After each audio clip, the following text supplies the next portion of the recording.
Elle était manifestement une élève brillante de l'académie de police, mais ses supérieurs ne lui permettaient jamais de participer aux opérations de première ligne simplement parce que son père, également policier, était mort en service. Ainsi, toute la police la traitait comme une enfant à protéger. Mais Hugo tenait à prouver sa valeur, elle a harcelé le vieux Wang, chef de l'équipe, et a finalement obtenu la permission de rejoindre cette mission. Or, cette opération a mis toute la police en état d'alerte maximale. Selon une information fiable, l'Ombre, un tueur de haut rang disparu depuis 20 ans, était réapparu. Étranger et ancien commando, il excellait dans les meurtres de contact au poignard et avait orchestré plus d'une dizaine de braquages de banques. Après avoir commis un crime spectaculaire en 1999, il avait disparu sans laisser de traces jusqu'à 3 jours auparavant, quand 10 milliards de yuan en crypto-monnaie avaient été dérobés de la banque Australia-Asie. Sur la base des indices laissés sur les lieux, la police avait conclu qu'il était de retour. Pour attraper ce vieux renard, la police avait fait revenir Wang Dezong, un vétéran de la police à la retraite, qui avait été chargé de former une équipe de traque dédiée. Dès le début, le vieux Wang a donné une formation aux nouveaux recrues, puis a démembré l'équipe pour l'intégrer dans la ville. Chacun avait un code et une mission spécifique. Mais 10 jours ont passé en un clin d'œil, et l'Ombre avait disparu comme par magie. Cela rendait Hugo folle de frustration, tandis que les autres faisaient de l'enquête en périphérie, elle restait coincée dans la voiture de surveillance avec le vieux Wang,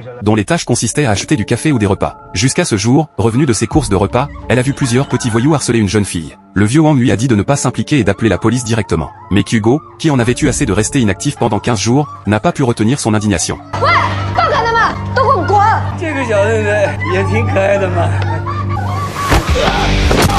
Elle a sauté sur les voyous et en a assommé un de 2 coups de poing, mais les 2 autres l'ont plaqué au sol. Heureusement, le vieux Wang est arrivé à temps pour la sauver. De retour dans la voiture, il était furieux contre elle pour avoir désobéi aux ordres. Mais Hugo a répondu qu'après 15 jours, il n'avait toujours pas la moindre piste sur l'Ombre.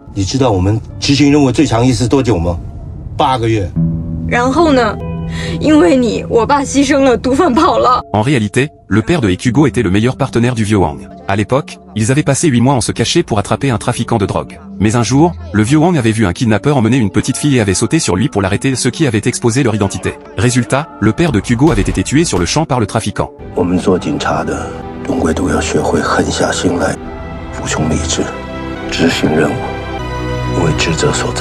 Après avoir entendu ces paroles, la jeune femme a enfin calmé down. Les jours ont passé dans l'angoisse, et justement quand tout le monde était sur le point d'abandonner, un tournant est survenu. Ce jour-là, en passant par un marché de légumes, Hugo a entrevu la silhouette de l'Ombre.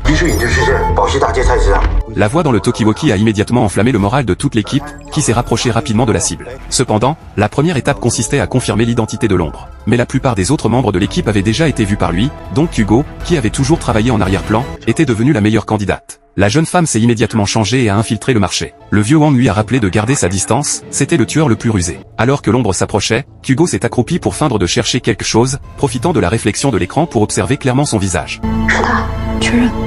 Mais à sa grande surprise, son geste de toucher son oreille a attiré l'attention du tueur. Les yeux de l'Ombre étaient remplis de soupçons, mais par chance, il est passé sans plus de questions. Bientôt, l'Ombre a quitté le marché et s'est dirigée directement vers un immeuble d'appartement à proximité et Hugo l'a suivi de près. Elle a mis un casque pour se déguiser, mais n'avait pas prévu que ce geste renforcerait davantage les soupçons de l'Ombre. Quand la porte de l'ascenseur s'est ouverte, la jeune femme est entrée la première. L'Ombre, qui l'a suivie, a discrètement sorti son poignard, prêt à la tuer pour éviter tout témoignage.